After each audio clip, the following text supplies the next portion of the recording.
lovely and darling viewers, it's Jen here at Check Her Joy, and this time I'm reviewing Bone Crossed by Patricia Briggs. This is the fourth book in the Mercy Thompson series, and I listened to the audiobook for this, which is narrated by Lorelei King. I've already reviewed books 1, 2, and 3. Book 1 is Moon Called, and I will post the links to those reviews in the description below if you want to check them out. I suggest starting with book 1, and also this review is going to spoil a major part of book 3, so if you haven't read that yet, you might not want to watch this review. This book starts off with Mercy's mother coming to visit as a result of the rape that happened in the last book. Her mom hears about it. Actually, it's very public. Like, it's on the internet. Everybody knows what happened to Mercy. And we are definitely seeing the aftermath of that. Of Mercy trying to deal with it and rationalize it herself, but also how other characters are reacting to it. We see her relationship with Adam, now that she's finally chosen which guy she wants, and things get a bit complicated as they're trying to date and get close and figure out who they are as a couple, but Mercy's also still traumatized, and their mate bond from being a werewolf pair is pretty strong and helping, but it's still very complicated. And I appreciate the fact that they actually went into kind of what happens if something like this happens. It doesn't just gloss it over. Sometimes we get into series like this and awful things happen and they just gloss it over. Like, oh, they're fine. They're magical creatures. We don't need to deal with the aftermath of being traumatized by being attacked or assaulted or raped or even just, having my blood sucked out by a vampire. Why would you need to deal with the aftermath of that? So I appreciate the fact that she actually went into this and that. Went into consequences in this book. Stefan also shows up at the exact moment that Mercy's mom is visiting, and he shows up nearly dead on her doorstep, well, her living room. That kind of messes up her mom's visit, and that complicates things. She's barely dealing with Mercy being with werewolves, even though the fact that her mom left her with the werewolves, she's not particularly feeling great about the vampire in the living room. And Stefan, being as blood drained as he is and hungry as he is very dangerous. So Mercy and the werewolves have to help him and protect him. And they find out that there is a pretty big vampire conflict happening, and that Marsilia found out about the death of one of her vampires that happened back in book 2. And she's not too pleased about it. And she may not know exactly what happened, but she's got a pretty decent idea of who is responsible. And it's not boding well for Mercy, who actually committed that murder.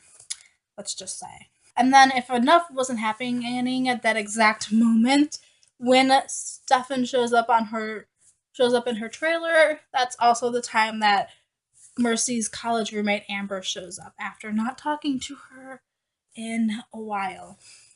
Apparently, there's been a news story about Mercy, and so Mercy's college roommate Amber heard the story about Mercy getting attacked, and she remembered a story that Mercy told her when they were in college about talking to ghosts, and Amber's got a haunted house, so she asks for Mercy's help in figuring out what the ghost wants and trying to get it to leave and stop traumatizing her family. The whole timing of it, though, is incredibly suspicious. It happens at the same night, and just as Mercy needs to kind of get out of town to flee away from Marsilia, then this perfect excuse of where to run shows up. That's not convenient or suspicious at all. That was sarcasm, guys, by the way, in case you couldn't tell.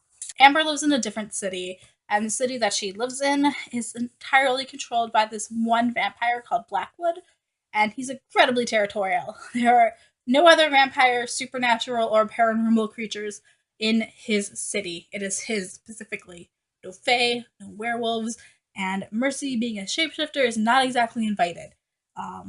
So there is definitely something suspicious happening with Blackwood, and he's incredibly dangerous. So when Marsilia herself is a little bit not trusting of somebody, this may not be great.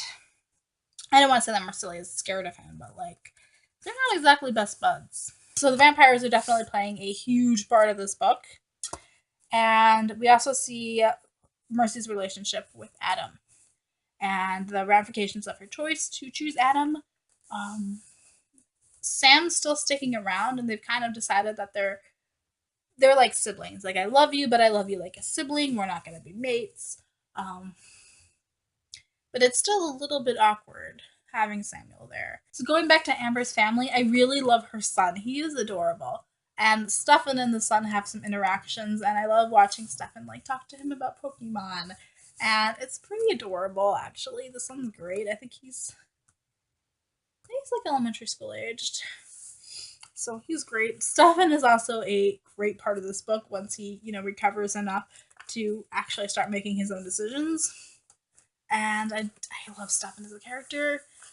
Probably my favorite part of this book, though, is still Mercy and Adam, though. Like, definitely love Adam. So, there are my thoughts on Bonecrest by Patricia Briggs. Let me know in the comments below if you have read this. Although, if you're going to post something spoilery, please just give a warning for people who haven't actually read this book yet. I know this wasn't probably the most in-depth one, but I'm breezing through these, and because I'm reading so many of them so close together, I'm having trouble remembering exactly what happened in each book, and I'm trying to keep the reviews separate still. So, hope you enjoyed it. This book was definitely 4 stars, and I loved it. And yes, I would recommend reading this series if you're wondering. So, peace out. I love you guys, and keep reading. Bye.